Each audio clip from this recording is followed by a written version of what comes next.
بین آج کی ہماری جو حدیث پاک ہے، اس حدیث پاک کا نمبر ہے 64، اور حضرت سیدنا جابر رضی اللہ تعالیٰ عنہ جو رسول پاک صلی اللہ تعالیٰ علیہ وآلہ وسلم کے صحابی ہیں، آپ اس حدیث پاک کے راوی ہیں، فرماتے ہیں کہ قال رسول اللہ صلی اللہ تعالیٰ علیہ وآلہ وسلم ان ابلیس یدہ عرشہ علی الماء۔ ابلیس اس طرح کرتا ہے کہ اس کا جو اپنا تخت ہے وہ تخت پانی کے اوپر بچھاتا ہے، وہ تخت پانی کے اوپر بچھاتا ہے۔ پانی کے اوپر کیوں بچھاتا ہے؟ وہ اللہ تعالیٰ کے ساتھ شریک ہونے کی کوشش کرتا ہے۔ یعنی جس طرح دیکھیں نا، وہ حدیث پاک کے اندر آتا ہے کہ حضور علیہ الصلوۃ والسلام نے فرمایا کہ جب اللہ تعالیٰ نے زمین اور آسمانوں کو پیدا نہیں کیا تھا تو اللہ تعالیٰ کا جو عرش تھا وہ پانی کے اوپر تھا۔ اللہ تعالیٰ کا عرش کہاں پر تھا؟ پانی کے اوپر تھا۔ تو وہ اس طرح وہ نقل اتارتا ہے، وہ اپنے تئیں کیا کرتا ہے کہ اللہ تعالیٰ کا شریک ہونے کی کوشش کرتا ہے۔ تو کیا کرتا ہے کہ اپنا اس کا جو تخت ہے وہ پانی کے اوپر بچھاتا ہے اور اس کے اوپر بیٹھ جاتا ہے، ٹھیک ہے۔ ثم یبعث سرایاہ یفتنون الناس، پھر اس طرح کرتا ہے کہ بھیج دیتا ہے اپنے سرایا، یعنی اپنا اس کا جو لشکر ہے۔ سرایا پتہ ہے کس کو کہتے ہیں؟ فوج کے لشکر کو کہتے ہیں، لشکر کو۔ سرایا کا کیا معنی ہوتا ہے؟ لشکر، اپنا لشکر بھیجتا ہے۔ یہ لغت عرب کے اندر 5 سے لے کر 500 تک کے افراد ہوتے ہیں نا، اس کے اوپر اس کا اطلاق ہوتا ہے۔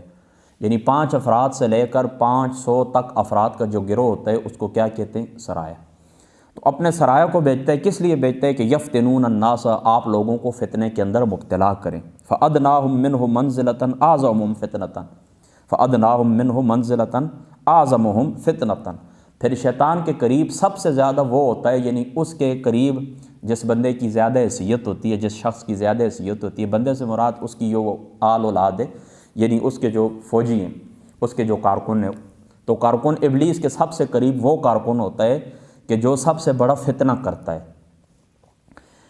اچھا، اب شام ہو گئی، دن کے وقت یہ گئے تھے، شیطان نے، ابلیس نے ان کو بھیجا تھا کہ فلاں فلاں کو جا کر مخلوق خدا کو گمراہ کرو۔ اب شام کے وقت اپنے باس کے پاس آ کر کیا کرتے ہیں؟ حاضری لگواتے ہیں، اپنے سردار کے پاس کیا کرتے ہیں؟ حاضری لگاتے ہیں۔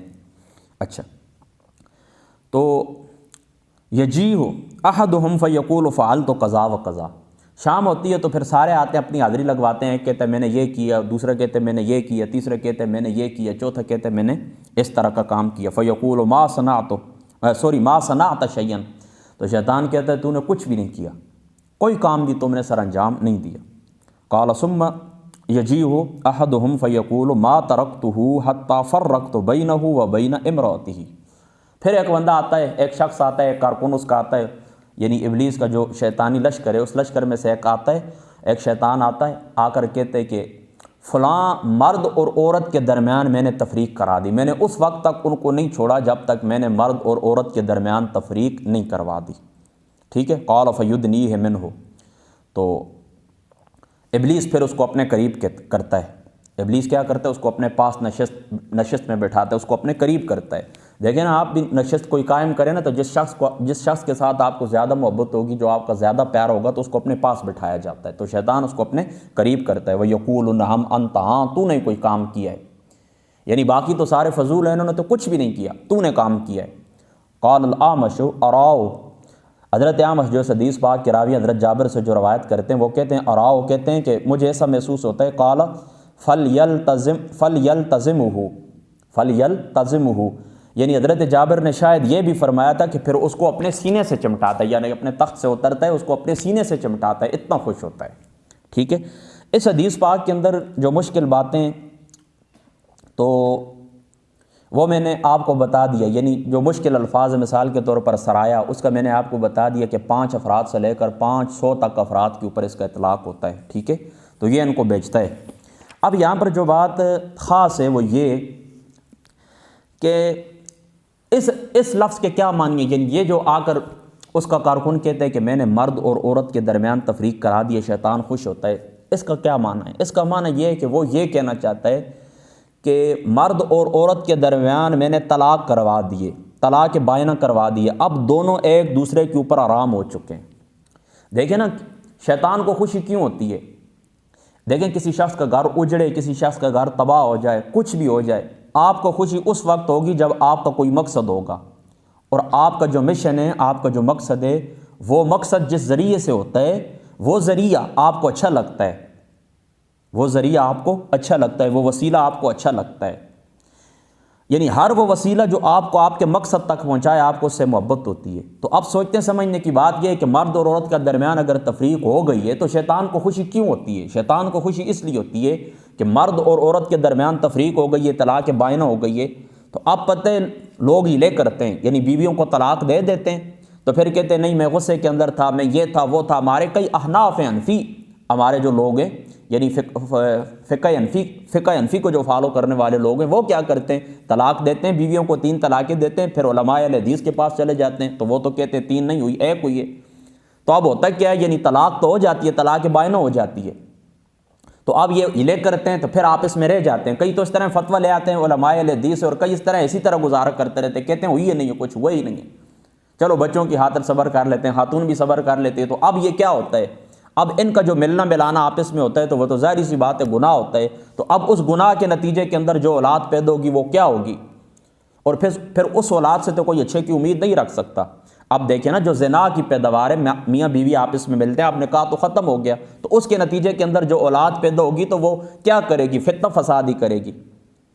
اس اولاد سے کیا وجود کے اندر آئے گا؟ فتنہ وجود کے اندر آئے گا۔ اس اولاد سے کیا وجود کے اندر کوئی خیر کی امید تو نہیں کی جا سکتی۔ تو شیطان نے اللہ تعالیٰ کو کیا کہا تھا؟ لَأُغْوِيَنَّهُمْ أَجْمَعِينَ، قیامت تک مجھے مہلت دے دی نا، اب میں ان سب کو گمراہ کروں گا۔ تو اس قسم کے جو لوگ پیدا ہوتے ہیں بغیر نکاح کے، پھر وہ کیا کرتے ہیں کہ زمین کے اندر فتنہ فساد بپا کرتے ہیں، اور شیطان کا جو مشن ہے وہ مشن پورا ہوتا ہے، اس لیے شیطان کو خوشی ہوتی ہے، اور شیطان اپنے تخت سے نیچے اتر کر اس کو سینے سے لگاتا ہے۔ اب آپ کو یہ بات سمجھ آ گئی ہے نا؟ اور علماء نے ایک دوسرا معنی بھی اس کا بیان کیا ہے، یعنی ایک تو یہ نا کہ میاں بیوی کے درمیان جو ظاہر الفاظ ہیں کہ طلاق ہو جاتی ہے، اور دوسرا کہتے ہیں کہ مرد اور عورت کے درمیان میں نے تفریق کرا دی، اس سے مراد یعنی گروہ مرد، یعنی جنس مرد اور جنس خواتین، یعنی کیا مطلب؟ ان دونوں کے درمیان میں نے آپس میں عداوت کروا دی ہے۔ اب اس زمانے کے اندر بھی آپ دیکھیں نا، جو لوگ سوشل میڈیا کے اوپر کام کرتے ہیں ان کو معلوم ہوتا ہے کہ خواتین جو ہوتی ہے وہ مردوں کے اوپر اٹیک کرتی رہتی ہے، مرد کیا کرتے رہتے ہیں؟ خواتین کے اوپر اٹیک کرتے رہتے ہیں۔ تو کیا ہوتا ہے؟ ان دونوں کے درمیان دوریاں پیدا ہوتی ہیں۔ تو ان دونوں کے درمیان دوریاں پیدا ہوتی ہیں، تو دیکھیں نا، مرد اور عورت یہ ایک الگ الگ جنس ہیں، مرد الگ جنس ہیں نوع انسانی میں سے، اور خواتین ایک الگ جنس ہے نوع انسانی میں سے، یعنی نوع انسانی کی یہ 2 اجناس ہیں، جنس ہیں، ایک مرد ایک عورت، اور ان دونوں کو اللہ تعالیٰ نے سبب بنایا ہے نسل انسانی کی بقا کا۔ حضرت آدم علیہ السلام کی جو اولاد ہے ان کی بقا کا اللہ تعالیٰ نے ان کو سبب بنایا ہے۔ تو جب ان دونوں کے درمیان کیا کرتے ہیں؟ عداوت ڈال دی جاتی ہے، تو یہ تو ایک دوسرے کے قریب نہیں جاتے، یہ کیا ہوتا ہے؟ ایک دوسرے کے قریب نہیں جاتے۔ کئی دیکھیں نا، کوئی خواتین کو آپ نے دیکھا ہوگا کہ وہ اس طرح باقاعدہ پیپر ہاتھ میں پکڑے ہوتے ہیں ڈائیورس کے، کہ مجھے دیکھیں طلاق ہو چکی ہے لیکن ڈائیورس کے باوجود آئیے میں خوش ہوں، یعنی طلاق ہو گئی ہے میں خوش ہوں۔ پہلے زمانے کے اندر آپ لوگ اچھی طرح جانتے ہیں، کسی ایک لڑکی کو طلاق ہو جاتی تھی، پورے گاؤں کے اندر ایک سوگ طاری ہو جاتا تھا، پورے شہر کے اندر ایک سوگ طاری ہو جاتا تھا، کوئی سار اٹھا کے چلتا نہیں تھا، ہر مرد اور عورت پریشان ہوتا تھا، سمجھ ہی نہیں آتی تھی کہ بندہ کس کے ساتھ جا کر غمراز کرے، پورا گاؤں پورا شہر پریشان ہو جاتا تھا۔ اور آج ایک محلے کے اندر 20 طلاقیں ہو جاتی، پرواہ ہی کسی کو نہیں ہوتی۔ اسی طرح خواتین جاتی ہیں شاپنگ بھی کرتی ہیں، مردوں کو بھی کوئی فرق نہیں پڑتا، اسی طرح نظام زندگی چلتا رہتا ہے۔ تو یہ ایک شیطانی چال ہے، یہ مرد اور عورت کے درمیان عداوت ڈال دیتے ہیں۔ جب عداوت ڈالتے ہیں تو کیا ہوتا ہے؟ یہ آپس میں ملتے نہیں ہیں، جب ملتے نہیں ہیں تو نسل انسانی کا جو آگے نمو ہے، نسل انسانی کا جو آگے بڑھنا ہے، ان کی جو نشو و نما ہے وہ رک جاتی ہے۔ اور آقا علیہ السلام کا یہ فرمان ہے کہ کل قیامت والے دن میں اپنی امت کی اکثریت کے اوپر فخر کروں گا۔ جامع ترمذی شریف کے الفاظ ہیں کہ 120 صفحے ہوں گی امت تمام مسلمانوں کی، 80 صفحے امت مصطفیٰ کی ہوں گی، اور 40 جو صفحے ہوں گی وہ ساری امتوں کی ہوں گی۔ تو حضور علیہ السلام نے فرمایا کتاب النکاح کے اندر یہ روایت موجود ہے کہ تم لوگ نکاح کرو تو میں کیا کروں گا؟ کل قیامت والے دن تمہاری کثرت کے اوپر فخر کروں گا، کیونکہ جتنے زیادہ مسلمان پیدا ہوں گے تو کیا ہوگا؟ کلمہ پڑھنے والی روحیں دنیا کے اندر آئیں گے، کلمہ لا الہ الا اللہ، اللہ تعالیٰ کا کلمہ بلند ہوگا۔ اور شیطان چاہتا ہے کہ مردوں اور عورتوں کے درمیان میں تفریق ڈال دوں تاکہ یہ آپس میں ملاقات نہ کر سکیں، اور نسل انسانی کی جو نمو ہے، جو نشو و نما ہے، وہ رک جائے۔ تو اس لیے تمام میری بہنیں بیٹیاں وہ بھی اس بات کو سن لیں، میرے بھائی بھی اس بات کو سن لیں۔ پتہ ہے کیا ہوتا ہے؟ یہ 2 جنس ہیں، ایک خواتین کی ایک مرد کی، ان دونوں کے ملاپ سے یہ اللہ تعالیٰ کی ذات اقدس نے اس کائنات کا بقا رکھی ہے، نسل انسانی کی بقا کا اللہ تعالیٰ نے ان دونوں کو ضامن بنایا ہے، ان دونوں کے اوپر نسل انسانی کی بقا کا دار و مدار ہے۔ لہٰذا ہر جنس کے اندر اچھے برے لوگ موجود ہوتے ہیں، یہ نہیں کہ ہر شخص برا ہے۔ خواتین میں سے بحیثیت جنس ساری خواتین بری ہیں، یا بحیثیت جنس سارے مرد برے ہیں، نہیں۔ پتہ ہے کیا؟ برائی اور اچھائی کا تعلق ہوتا ہے تعلیم اور تربیت کے ساتھ۔ اگر خواتین کو تعلیم اور تربیت کا موقع میسر آ جائے تو نور و نالا نور ہے، وہ خواتین پڑھی لکھی ہوتی ہیں، وہ سرمایہ ہوتی ہیں ملت کا، اور اسی طریقے سے مردوں کو جب تعلیم میسر آ جائے، تربیت میسر آ جائے، وہ نور و نالا نور ہوتے ہیں، وہ کیا ہوتے ہیں؟ معاشرے کا اثاثہ ہوتے ہیں، فخر ہوتے ہیں، بہنوں کا فخر ہوتے ہیں، بیٹیوں کا فخر ہوتے ہیں، ماؤں کا فخر ہوتے ہیں۔ تو اچھے برے لوگ دونوں طرف موجود ہیں، دونوں جنسوں کے اندر، خواتین کے اندر بھی، مردوں کے اندر بھی۔ لہٰذا ہمارا حق یہ نہیں بنتا کہ ہم بالکلیتاً مردوں کا جو معاشرہ ہے اس کو رد کر دیں کہ یہ سارے بے ایمان ہیں، اسی طریقے سے عورتوں کو یہ کہہ دیں کہ یہ ساری بے حیا ہو چکی ہیں۔ اس طرح نہیں کہنا چاہیے، اور شیطان کی سازش کو سمجھیں بھی کہ وہ سب سے زیادہ خوش اس بات سے ہوتا ہے کہ جب دونوں کو کیا کرتا ہے؟ جدا کر لیتا ہے۔ تو پھر کیا ہوتا ہے؟ اٹھ کر اس کو سینے سے لگاتا ہے کہ ہاں تم نے بڑا کام کیا۔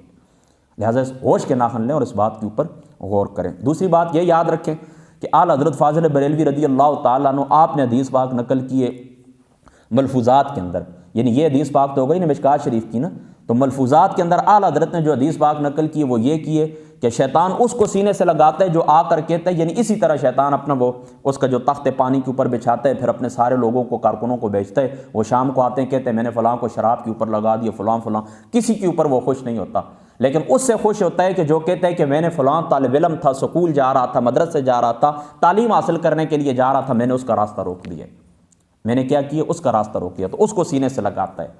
تو جس طرح دیکھیں نا میاں بیوی کے درمیان فرقت ہو جاتی ہے، ان کے درمیان طلاق ہو جاتی ہے، تو شیطان کا مقصد پورا ہوتا ہے، اس لیے اس کو سینے سے لگاتا ہے۔ تو یہاں پر بھی یاد رکھیں کہ طالب علم جب سکول نہیں جائے گا، مدرسے نہیں جائے گا، تعلیم حاصل نہیں کرے گا، تو شیطان کا مقصد پورا ہوتا ہے۔ کیا مقصد پورا ہوتا ہے؟ وہ تو کہتے ہیں نا میں سب کو گمراہ کروں گا پاک پروردگار۔ تو گمراہی کب آتی ہے؟ جب آپ کو اللہ تعالیٰ کی معرفت نہیں ہوتی۔ دیکھیں نا، آپ تعلیم حاصل کریں گے تو زندگی کا مقصد کیا ہے؟ زندگی کا مقصد ہے اللہ تعالیٰ کی معرفت۔ تو جو بندہ علم پڑھتا ہے تو علم کیا ہے؟ ایک نور ہے، اس کے سینے کے اندر ایک نور جاتا ہے، اور اس کی نشانی یہ ہے کہ وہ اچھائی برائی کو پھر پہچان کرتا ہے، پھر وہ آخرت کی تیاری کے اندر لگ جاتا ہے۔ تو جب علم آتا ہے تو اللہ تعالیٰ کی معرفت آتی ہے، تو اللہ تعالیٰ کی معرفت ہی تو زندگی کا مقصد ہے۔ تو وہ کیا کرتا ہے کہ کہتا ہے کہ میں نے طالب علم کو مدرسے جانے سے روک دیا، تعلیم حاصل کرنے کے لیے جا رہا تھا، میں نے اس کا راستہ روک دیا، اس کو واپس کر دیا۔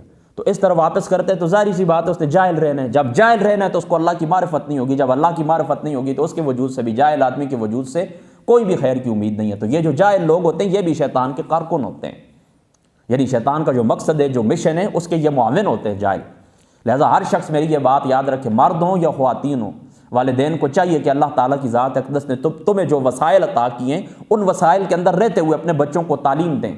آقا علیہ الصلوۃ والسلام کا یہ فرمان ہے کہ جو اپنی اولاد کو تحفہ دیتا ہے تو ان تحفوں میں سے سب سے بہترین تحفہ یہ ہے کہ اسے ادب سکھایا جائے، اسے تعلیم دی جائے۔ یعنی والدین کی طرف سے اولاد کے لیے سب سے بڑا جو تحفہ ہوتا ہے، وہ تحفہ کس چیز کا ہوتا ہے؟ وہ تحفہ ہوتا ہے ادب کا، وہ تحفہ ہوتا ہے تعلیم و تربیت کا۔